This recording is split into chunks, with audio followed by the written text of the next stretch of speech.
Hi there. Let's take a quick look at the value that brands bring to a business.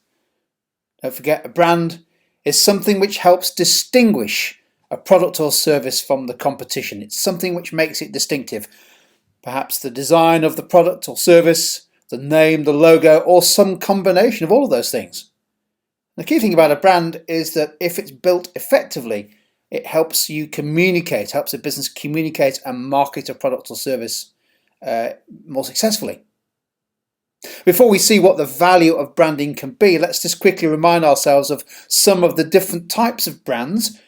You won't necessarily need to know all this detail, but let's just spend a minute or two looking at some examples of how brands operate in the business and the marketplace.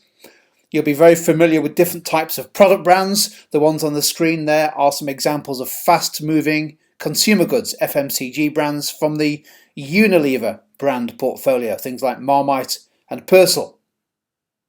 Product brands, but it doesn't have to be a physical product, it could be a service.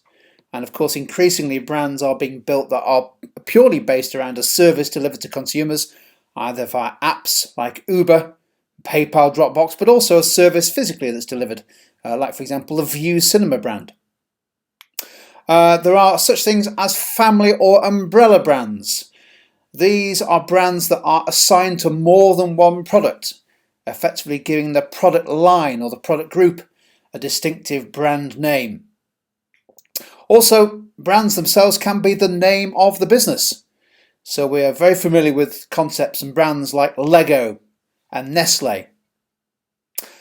When we're talking brands, of course, in the retail sector, the major supermarkets also want to get onto the branding game, and so they have developed their own label brands. And finally, perhaps the ultimate in branding, so-called global brands. Brand names that are recognized worldwide.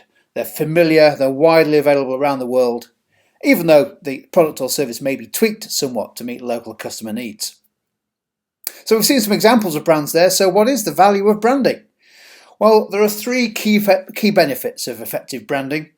Firstly, from a consumer point of view, a brand that you develop a relationship with, you are more likely to perceive added value from your point of view. Next, if that added value can be sustained and the brand value is sustained, you're more likely to become loyal to the brand. You may aspire to own a particular brand, and once you own one, you're more likely to remain loyal.